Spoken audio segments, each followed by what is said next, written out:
You're listening to Booked, the Bookstore education podcast brought to you by the American Booksellers Association.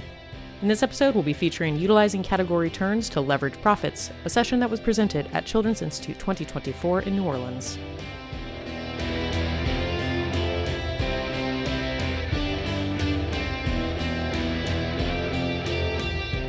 Okay, this is me. That's an AI picture, by the way. How do you do an AI picture? You upload 20 pictures off of your camera roll of like selfies, and it creates like 30 AI pictures of you. And this was my staff fun activity before a meeting one day. Recently, we did a staff meeting, and everybody made an AI picture of themselves. This was the one they voted on that was the dorkiest to send in for me. So, on behalf of the 4Kids Books and Toys staff, you're welcome. We're going to talk a little bit about turns today. We're going to do a little bit of math in terms of setting up equations so that you can monitor turns. We're going to talk about addressing turns, why they're important, how we can address them and adjust them so that they're happier for you. And we're going to talk a little bit about how category turns inform the other parts of your business. We'll get through all of that within probably the first 35 minutes. So there's also going to be a lot of opportunity to ask questions, give feedback to your colleagues, have other stories. I really want to engage you, partly because I need to get you up and get you warm so you don't freeze to death, but partly also because we're all here to learn from each other. So I'll talk a lot at the beginning. Interrupt at any time. When something doesn't make sense, just jump up to the mic and let's address it then so that you don't get more confused, okay? Perfect.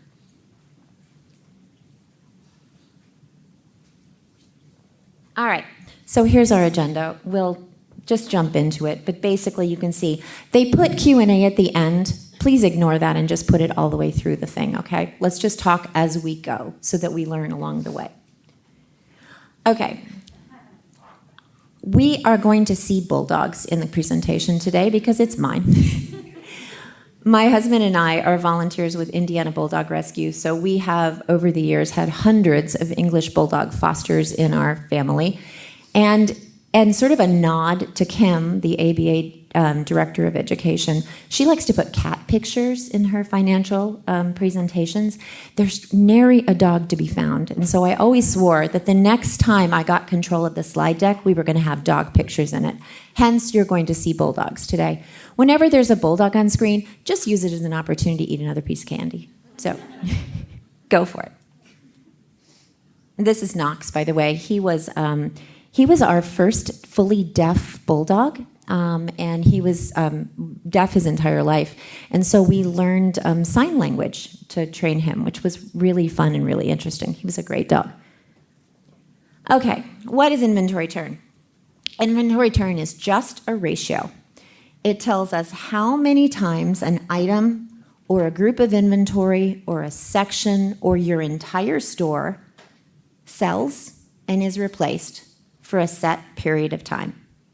Now, don't get stressed about ratio because sometimes we think, oh, Lord, she's going to talk about fractions. She's not. It's just a number. It's a way of measuring how things move through your store. Think of it as the battery. Okay? It's what makes everything move in your store. The turn number is a way to quantify that. It can be an entire store's turn. It can be a section's turn. What's your YA turn? What's your middle grade turn? What's your puzzle department turn? It can be over a set period of time. Many times turn is measured in a year, but it can also be turn over a season or over a month. It can be carved up and compared in any way that is useful for you. You have total liberty to decide what turn numbers you want to evaluate and which ones are important. And you can change your mind at any given point. So turn is just a technique. Think of it like a function on a spreadsheet. You can apply it a bunch of different ways to give you data that's helpful for you to make decisions. Nod, smile, chew chocolate? Yeah? We got it. Okay. How do you get turn? You basically take your cost of goods sold over your average inventory number. That's all it is. It's just a fraction. It's your cost of goods sold over your average inventory number. I, over the years, have written this formula on probably 100 cocktail napkins at receptions or author events, talking to other retailers when they're like, how do you get turn again? How do you get turn again? This is it. It's just COGS over average. And you can do it with your point of sale system many times, or you can do it by hand, or you can do it on your phone calculator. It's a super accessible number. There's nothing scary. There's nothing hard about it. Inventory turn is about consumer behavior, right? Turn doesn't happen until somebody buys something.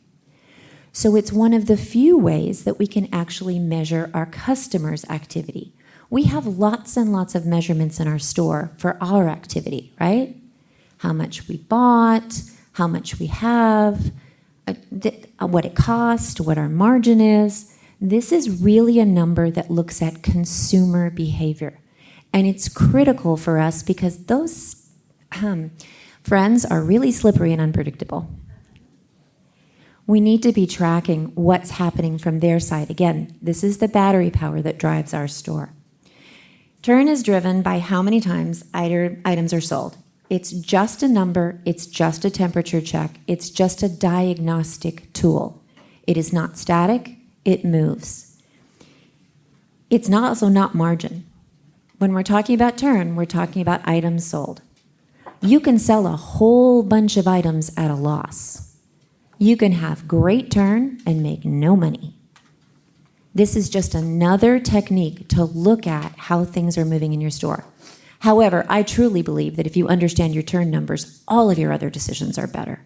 You buy better, you market better, you price better. I think that this is one of those pieces of data, sort of like taking a patient's temperature in the hospital, that really informs a lot of other decisions. But it is just that. It's just measuring items. The reason it's so important and probably triggers so many things is because inventory is our biggest cost in most of our stores, right? The most money we have invested is in inventory.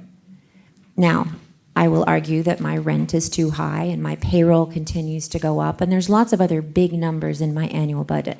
But the one thing that I have the most control over on a monthly, maybe weekly, certainly seasonally, definitely annual basis is how much inventory I have and what kind of inventory I have. Turn helps me decide how to adjust that number. And it lets me compare different departments, different square footage, and frankly, season over season. It gives me a way to adjust.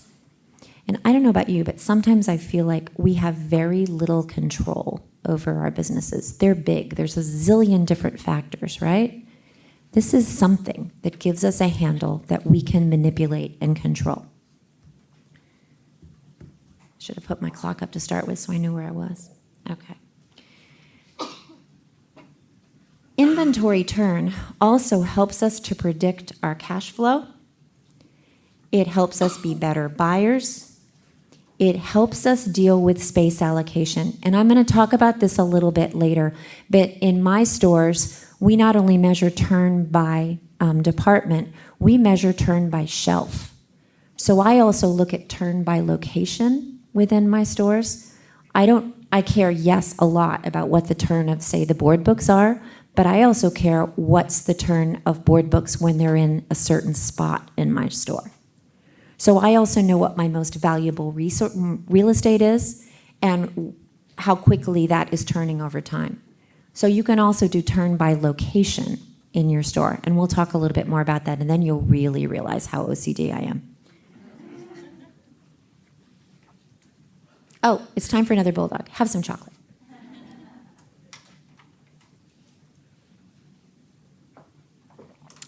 This little guy came to us he was owned by a long-distance highway trucker who drove a semi who got a bulldog to be company. Bulldogs are often adopted to be the dogs of truckers because They don't need a ton of physical exercise, so they will sit for a long period of time in the cab of a truck.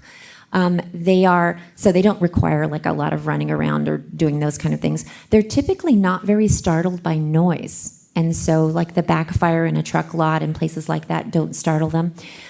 He got too big and the trucker couldn't lift him up and down into the cab. So he brought him to foster care and he stayed with us for almost a year. And then he went to a retiree who had a pickup truck that liked to go on all of his errands every day. And so, anyway, bulldog story. All right. How do you measure inventory turn? This is a huge headline. It's almost like a drum roll. Let's get the math out, shall we? Okay. How do we get the numbers we need? Cost of goods sold. There was a great session yesterday morning. How many of you came to it on cost of goods sold? Oh my God, wasn't it good? It was so good. So I'm just going to review that quickly. How do you get cost of goods sold? All right, you take your inventory at the beginning of the period of time you want to measure. Say it's January 1st, okay? You add all of the stuff you bought that year, the cost of all the stuff you bought that year or that period of time that you want to measure, and then you subtract what you have left. Pretty basic, right? Now, also folded in there are your returns, but that's folded in your cost of what you have left because your POS system is going to tell you at any given point what you have left, right?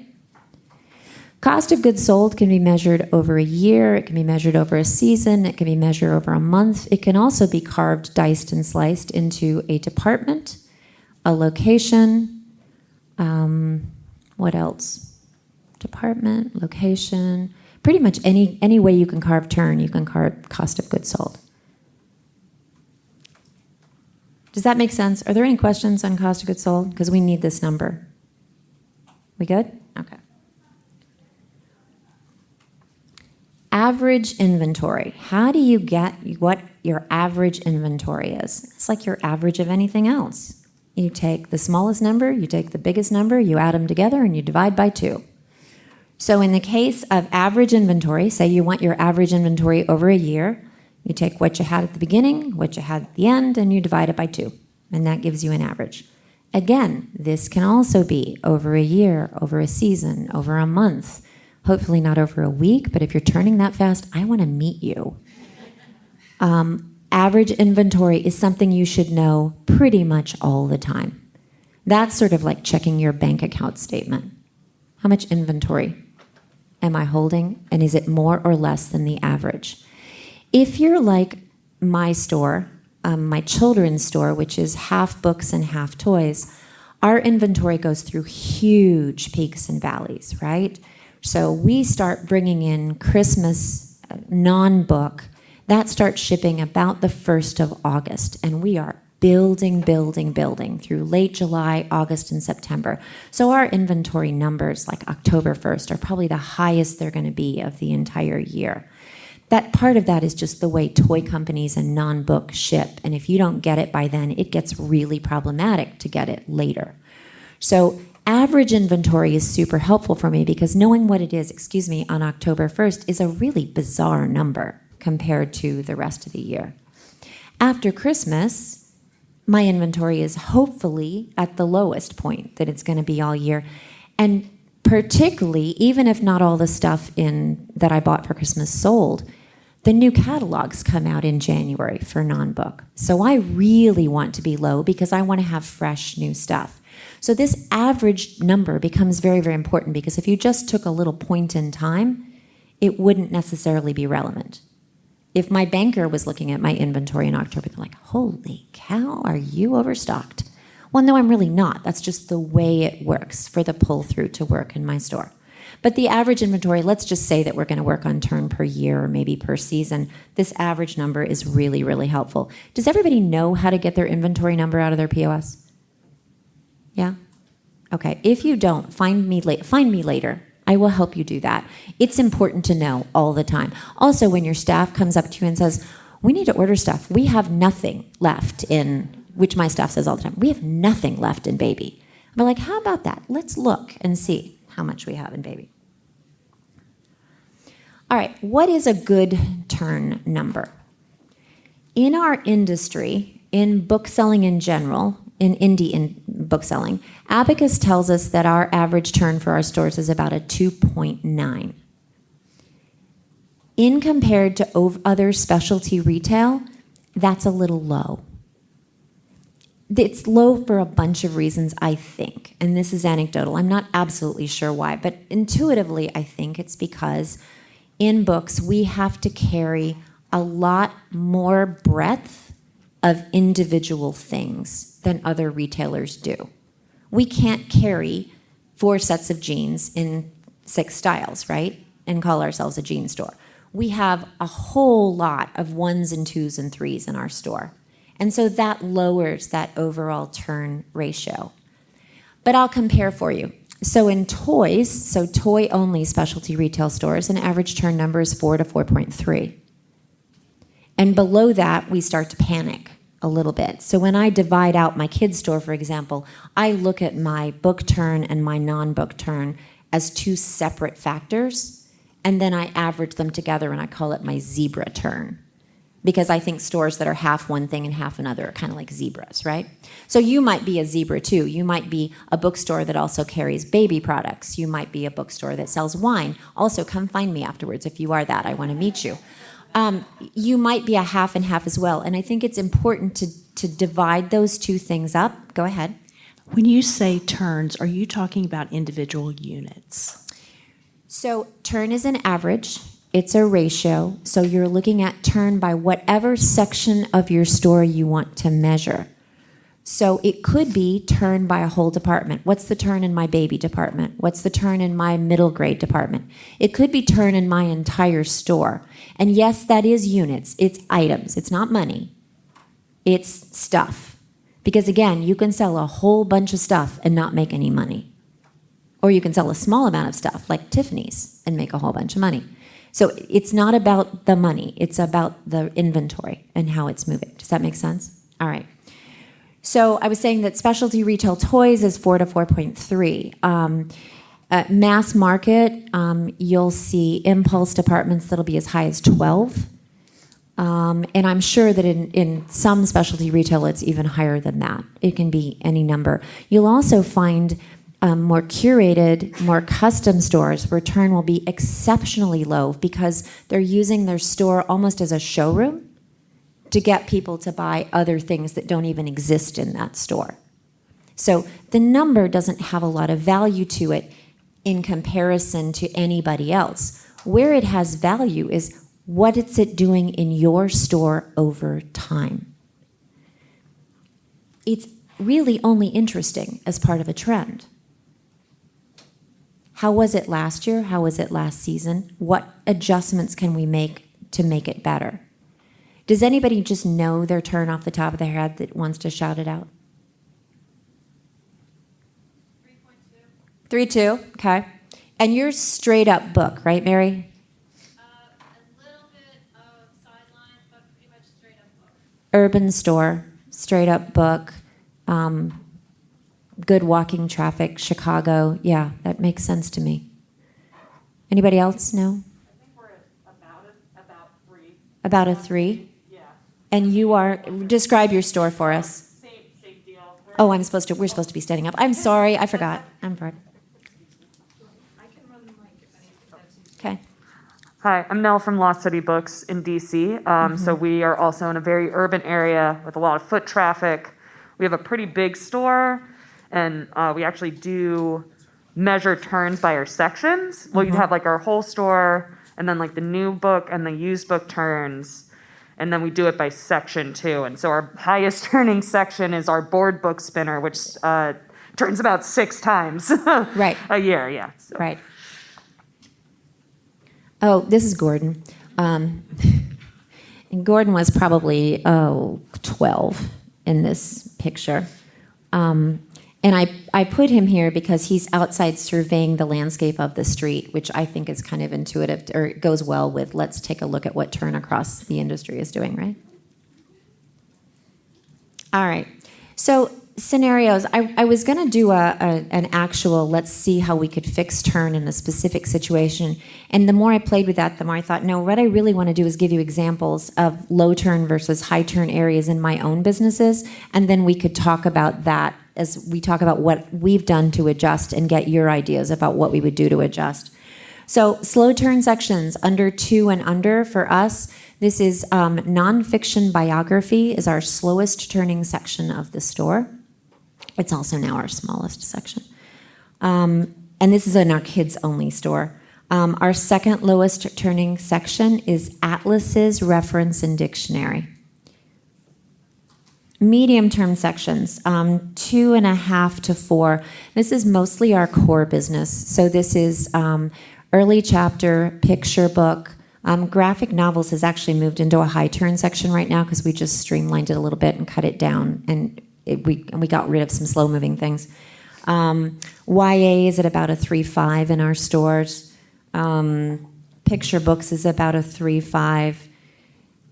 Let's see what else. Oh, hardcover middle grade, however, has really dropped in our store. So that's in the bottom end of our middle turning sections right now. Our high turn sections, things that are 5 and above, middle grade graphic, impulse. In non-book, all of our Lego, building toy, that kind of stuff, those are all high turn sections for us. Baby, if I separate baby board books, it's a high turn section. It's also close to 6. If I look at baby with non-book involved, it brings it back down to about a 4. So those are sort of examples. Does that track with what you see in your stores? What are your highest turning sections? Baby, okay. Anything else? Board books? Graphic novels? Okay, so we're all going home and basically just becoming board book graphic novel stores, right? Okay. All right. Yeah, go. As far as turns, like what you did the slow, medium, and high, like at what point do you decide this isn't working, like atlases and maps or things that have less than 2? Do you just say it's not worth carrying anymore, or? Does anybody ever let an employee choose to work somebody else by giving them less and less hours? Has anybody ever done that? It's a little bit like that. So there are some things that we choose to carry because they are important to us, to our store's identity, or perhaps there is a need to carry something that is required by a school in our community. And so we continue to keep it on the shelf even though it has a very low turn. There's nothing wrong with that. We get to choose to have low turn items in our store. The issue becomes, what are you going to balance it with? What's the other side of that equation that's going to make up for the fact that you really, really love this thing or you need to have this thing? And what are you going to balance it with that's going to average that turnout to where you want your store to be? Anything that is under a 2 is a liability as far as I'm concerned. So I need to look at that very, very carefully, and there has to be a reason that it's staying. I mean, the really cool part of our inventory is that very little of it is artisanal, right? We can choose to eliminate something and we can get it back again. We can take a break from things that are not working for us currently or seasonally and then bring them back in later. So we're not stuck with any one decision that we've made. But if we are making a conscious decision that, carrying my favorite author as a child or the first book I was ever able to read by myself is part of my brand story and I never want it to leave even though no one will buy it, that's an okay decision to make. I just have to balance it with a whole bunch of Bluey. Right? Okay, so how do you change turn? How do you manipulate these numbers? Location, location, location. So everybody choose some chocolate. I'm going to walk you through how we identify turn by location in our store. We have a little garage sale sticker. You know those little round stickers? And we label every single shelf in our store. and our spinners. So we just start on the upper left corner of right when you come in the door, and that unit is Unit A, and it's the top shelf is A1, A2, A3, A4. Then you go to the next shelf, and it's the B unit, and it's B1, B2, B3, B4, okay? So every single shelf and every single spinner in our store has a letter on it. Some of them have a letter and a number, most of them do, but some are just a letter. It allows me then to track turn by a location. So I can have a staffer or myself pull all the items off of that shelf. Usually it averages between 18 to 25 items per shelf, depending on the size of the shelf. Enter all of those items into a spreadsheet, figure out their cost, their sales number, and what their turn is. Now, am I going to do that about my entire store in a whole project? Absolutely not. I just started with a couple that I sort of suspected were our best pieces of real estate in the store. I just wanted to, check. So I found a couple of areas that I thought were really, really hot, and I measured the turn on those shelves. That became like a benchmark for me. So anytime I thought something was dwindling or dying, I would do the same thing for that shelf. And I'd move it to one of the high-performing shelves if I could, and see if it changed the turn on that group of items. Now, I know this is a little complicated because we all have alphabetized sections, right? And you can't suddenly move like the first part of the alphabet into the Lego section. It doesn't make sense. But you can shift around departments, and you can identify where your most expensive real estate is. Where's the high traffic areas? Are you putting your items with the best turn and the best margin in your best spaces? Real estate has to pay for itself. And so let's make sure that whatever we're putting there is what's working the best. And let's know if it's because of the item or if it's because of the location. One of the things that we found out, which you're all going to look at me like, really? You had to do all that to figure this out? Is that the bottom shelves of our picture book department are dead. I can put Elephant and Piggy down there, and God bless them, they will die. The bottom shelves of a picture book department, I mean, it's a bunch of things, right? One, parents and grandparents aren't going to bend all the way over to do it. You can't read the spines well when they're down low. And kids aren't also going to sit on the floor and pull things out. So they're dead zones. So we pulled all the picture books out of the bottom shelves. We moved everything up, and it's all boxed face-out stuff on the bottom. Changed the turn of our picture book section, and it changed the turn of those boxed face-out items. That's obvious things, but it's a math reason to do it, and it's a reason that you can catch and reward yourself for doing well. So location, location, location is the first. Price is the second. We change prices after 90 days if things aren't working. Not on book, on non-book. On book, I wait. I usually wait 6 months. Excuse you. I usually wait about 6 months before I really start looking at something and saying, is this continuing to turn? Now, I don't put books on sale randomly throughout sections. But if I have a chunk of books that's not moving and it's aging, then I start looking and pulling it and putting it in something else. Mary, go ahead. So Cynthia,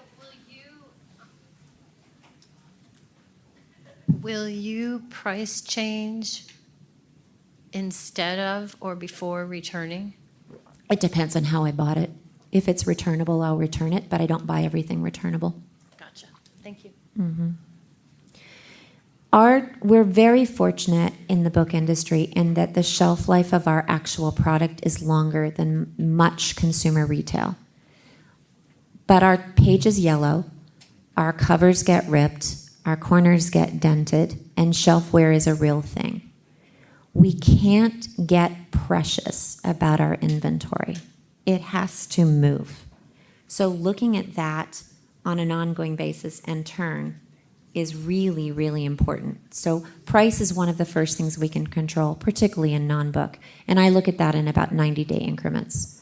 Move it, move it, move it. Display, this is just changing where it is in the store. And I've been thinking a lot about this, and one of the big changes that we made last year after Children's Institute was integrating YA graphics right into the YA section so that they're not separated. I'm thinking real strongly about doing a similar experiment with middle grade for this summer. Our middle grade hardcover sales are really slow. Our graphics are way up. I'm thinking about just integrating the whole thing for a summer and seeing how that works. But location and where we display it is really important. Shelf height is critical in children's stores. I assume it is in adult stores too, but I think it's particularly critical in children's stores. It is very important to look at. For example, we can tell how many things are bought by grandparents because we do a grandparent discount in our store. So I can run a report of every single thing that was sold with that particular discount on it, and I know that's being shopped by grandparents. I need to make it accessible to grandparents. So I need to think about where that physically is in the store, how it's lit, how high and how low it is, and can we adjust turn based on the age group of who's buying it. That's another way to use your turn to adjust carefully. Off-site versus in-store sales. We typically pull our book fair inventory from our store shelves if it's a smaller book fair. If it's a larger book fair, we're shipping direct and it's going into a separate account, so it's not being calculated into my turn. However, if I'm doing a small, like a preschool book fair, a smaller book fair, a pop-up for, Friends of Dandelions, whatever, a table kind of sale, that's also being integrated into my store turn. So looking at, are there items that are slow in my store that I can pull out and send off-site? Because turn is higher off-site. They see less, they have less choices, they buy what they see. So can I take some of those slower moving items and move them off-site to sell? My dear friend Diane Capriola from Little Shop of Stories always laughs about that when they're ordering, and they'll say, did we order too much of that? Oh, don't worry about it. Send it to the book fair. We say that in our store too. Don't worry about it. Send it off-site. It'll be okay. Promotion and marketing. If you do an electronic newsletter, or you're doing social media posts, or you're doing anything where you're shouting out particular groups of things in your store, rotate in your slowest turn items and see if featuring them changes the turn. We do a weekly electronic newsletter every Sunday night, and I require that one of every 4, so one a month, must be backlist, and it must be a slow turn. Then group them together, show the whole series. Bundling. Bundling is another way to do turn. So whether you do that as a discount, buy 2, get 1, buy 1, get 1, sell a group together literally as a bundle, or you do a discount bundle where it's, buy 2 titles in this section, get 1 title in this section, half off, or buy the book, get the stuffed animal at whatever percentage off. Bundling is another way to move turn on some of those slower turning items. Anybody else have any great suggestions for improving turn? I just have a question. Of course. So I have a big bookshelf. I'm just kids only. Okay. I don't even do YA, so I'm like middle grade and under. Okay, cool. So my biggest bookshelf is not by alphabetical author. It's like, this square is books about books. This book is about grandparents.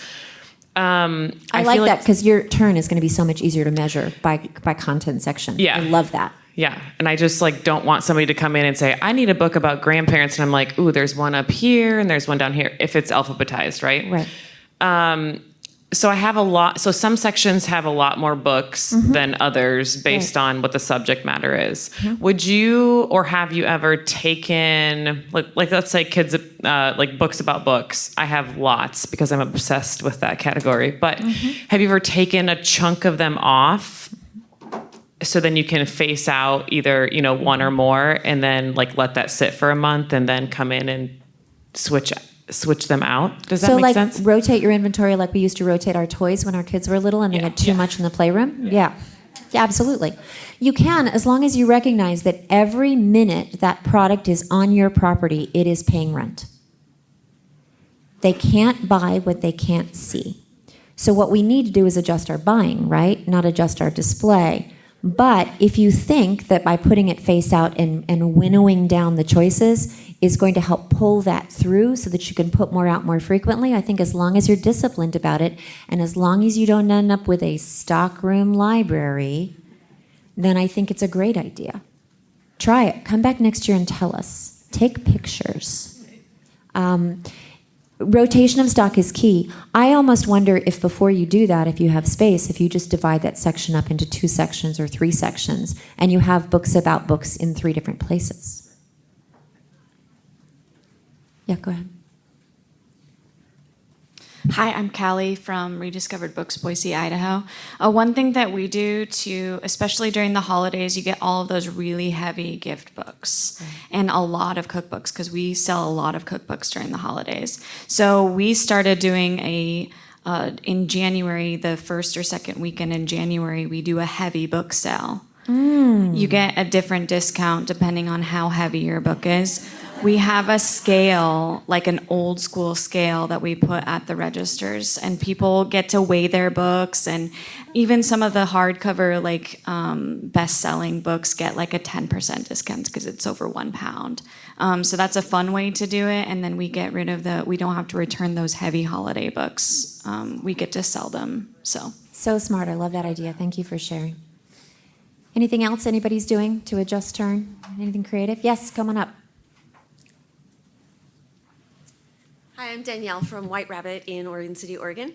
And it's not just location for us, but also what it's next to. So Yes. We just moved YA next to romance. And now adults are buying YA and YA are reading romance. And so we're selling more in both. That's really interesting. Do you measure turn by section in your store? I would love to tell you yes. You can do it retroactively. Like that data hasn't gone away. So you can go back and figure it out, but I would love to know the comparison of how that's altered your turn numbers in those 2 sections. That would be a fascinating thing. Yeah, I'm a little nerdy. That would really be interesting to learn. So I would go do a deep dive and figure that out. Other things people have adjusted turn with? All right, I'm going to keep going. All right.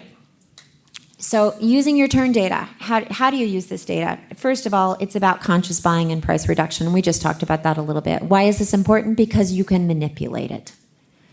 It's not that you're diagnosing and saying this is where we're stuck. It's like, oh, this is where we are, so now we can change it. It also lets you reward yourself for areas that are doing better and you're not giving yourself credit. And I say this a lot in book selling. We love our businesses, right? We love what we do. This is a way to let your business love you back. Catch what you're doing well. Document it, expand it, reward it, and then do more of it. Okay. Another way that turn is really, really helpful is always knowing your top 100 items. And 100 is not a magic number here. Maybe it's your top 10. Maybe it's your top 20. Maybe it's your top 200. Maybe you're really good.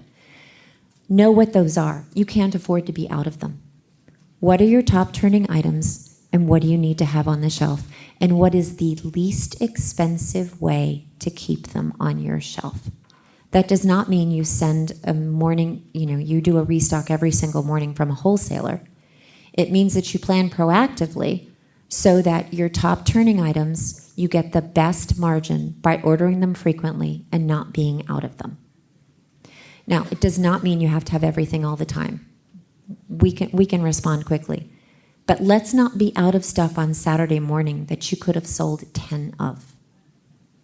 So, conscious buying, develop a list of your top items. And I'm always... Whoops, sorry, my watch talked to me. I'm also fascinated in how this top 100 item list changes over time. We run it monthly. I only really talk about it with the staff quarterly, but I'm fascinated by how this changes over time. All right, discuss these trends with your publisher reps and your sideline companies. I think you should have your turn numbers out when you meet with your sales reps for your appointments, whether that's in person or on the phone. Share with them what sections are turning and how that has changed over time. It informs how they do their markups for you, It informs the feedback they give to their parent companies, and it helps you together be better buyers. I love my reps that look at me and say, you skipped this. This was important. But I love the reps more that say you're getting too enthusiastic. So use these turn numbers with your reps. Also, however, use these turn numbers with your non-book companies, and particularly if you're going to take a risk on a category or an item that you haven't tried before, inquire about guaranteed sale programs, which are not uncommon in non-book.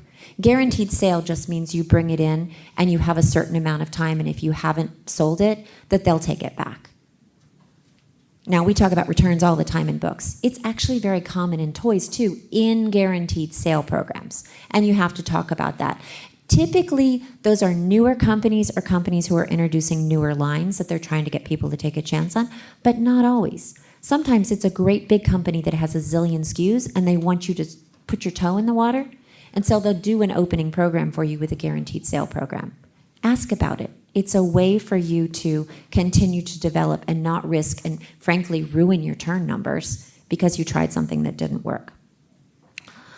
Surge pricing techniques on sidelines, I'm not suggesting you put your store on Amazon. I'm saying track your turns over time so that if you know that something has a higher turn a certain time of year, maybe don't discount it if you're close to that time of year. So if you're saying, oh, this hasn't sold all summer, and I go back and look and say, oh, well, all of our sales of that were in the fall last year. My timing was just off. So don't quickly discount things that are about to become valuable, but very quickly discount things that are not going to be valuable. I don't want any holiday merchandise stored in my store. Once Santa has unloaded the sleigh, the reindeer are gone. Sell it, sell it, sell it.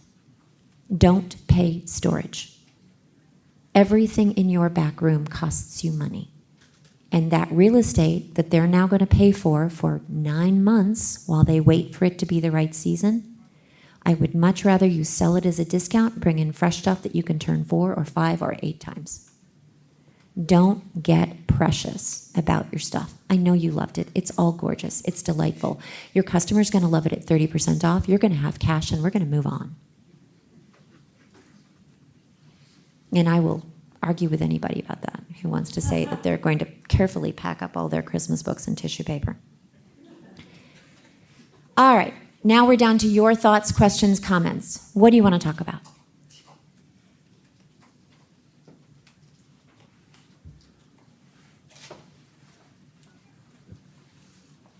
Hello. Hi. Hi. I'm Anastasia. I'm from the bottom in Knoxville, Tennessee. It's not me, but I have a friend who hasn't been tracking turn at all, so this has been a delightful challenge for that friend of mine. Awesome. I'm so excited for them because they're about to find out how good they are doing in so many areas. We'll see about that. But I did want to pat this friend on the back for because I was thinking, I wonder if they do anything that like manages turn, blind dates. Yes. Using like things that aren't selling and making them into a blind date, and people actually really love them, and we take them out vending to different places, and like they fly off the shelf. So just like turning those things that don't sell into a blind date usually works. Brilliant idea. I love it. I can't wait to hear your friends' turn numbers next year. Yes, me too. Because I am just children, does anybody have any better language than blind date for a picture book? There you go. Here it comes. Yeah, Here okay. It comes. Here it comes. Hi, I'm Angela, from Red Balloon in St. Paul, also a kid's store. We changed it entirely to don't judge a book by its cover because that's ableist, blind date is. And then don't judge a book by its cover works for anything. Also, we bundle our leftover itty-bitty toys. How close do I have to be? You're good. Little tiny toys that haven't sold. We've got grab bags. Sure. Throw them in, price them out, put them in paper bags, mark them non-returnable. Great ideas. Rosemary, malaprops. we have it really sells well, our blind dates, and for the same reason, about a year ago, they changed the name to Books Undercover. And we also, cute. I mean, we have like 500 titles in this database, this grid. So we can only fit about 40 on the shelves that it's on, and we probably have about 30 of them. We figured out a way to post them on our website, so people, but I have to say, I have no idea how they sell off the website. And I have a question. It's not, I've been in children's books for a long time, but I only became a children's buyer a few months ago. And so I inherited what was already there, and in fact, stuff coming in that I'm like, I didn't order that. Well, it's, the previous Somebody person's ordered orders. it, yes. So I sort of, and I wanted to figure out, okay, what can I move, get rid of? This has always been here. Does it always have to be here? And how do I get the inventory? Do I just go to my store owner and say, where do I get the numbers to do the math? Your shall I point of say? sale. From your point of sale. What point of sale system are you using? WordStock. Oh yeah, you've got all this data. Okay. Yeah, you've got all this data. I'll talk to you afterwards, but yes, you have all this data. And it's your section now. You can do what you want. Exactly. No, she just said I can do whatever I want. No, I can't. Yeah. And part of it is also we're bringing back our cafe, which butts up against the area that I have. And that means all the tables and chairs are going to be coming back, and I'm going to be losing some floor space of display. So I'm really anxious about, I'm like, please don't send me the Christmas displays until after Halloween, because I don't have much room. You're also, however, about to get seated browsing space, which is incredibly valuable. The kind of browsing that people do when they're sitting down and drinking a coffee or sitting with their friend is infinitely valuable. You're going to find that the stuff that they can see from your tables will turn into some of your highest turning sections. I can't wait next year to talk to you about that, because the way that changes how people look at what you have there and what sells from that is fascinating. So I cannot wait for the follow-up to that. Hi, I'm Tina Ferguson with Face in a Book out in California. And there's two things that we have done that have helped our turns tremendously. One is bundling and displaying gifts and books together, whether it's like a Paris theme or a theme around a particular whatever, that works really, really well. We find that people buy all of that stuff together. And then greeting cards, I think that so many stores sell greeting cards, and you have that one card left that nobody wants, right? And so what we have done, because we're just sick of looking at that one card forever, we take those cards, we bundle them together in one of our little brown paper bags, and we call it Baker's Dozen. Yeah. And we sell an assortment of cards, and I'm telling you, people keep coming back to the store. Do you have any more? So that's a great way to get rid of that one last card. Oh, I love that idea. Okay, we are at time. Dane, go ahead quickly. Real quick, I just Yes, wanted to yes. echo something you've said in past years at conferences. Hi, Dane Ferguson from Ferguson Books of West Fargo, North Dakota. Moving something 3 times has immensely helped our turns. In fact, as soon as books are released, they're going to be on a shelf for about a week. Then they move to the new release area, and then they get filtered into their genre section. And it's amazing how people can get that experience differently every time they walk in the store. And keeping in mind that space, they're paying for that space, those books. So thank you. Thank you for that. Yes. And I didn't say that today, and I almost always do. Everything needs to move 3 times and then to the back door. So I'm Ruth from Consortium Book Sales and Distribution, and this is a little bit of a left field question.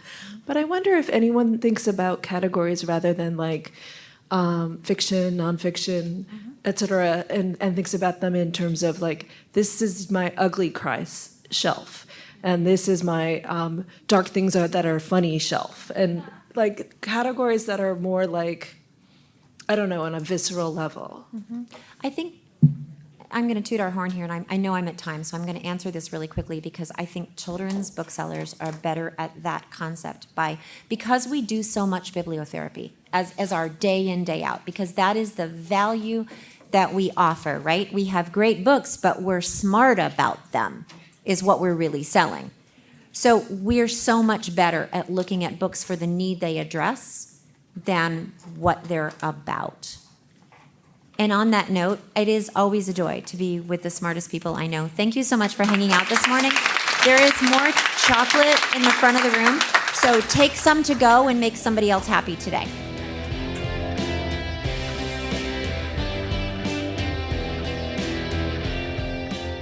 Thank you for listening to Booked, the Bookstore Education Podcast brought to you by the American Booksellers Association.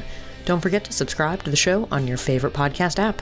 Additional educational resources can always be found on the ABA website at www.bookweb.org. Happy reading!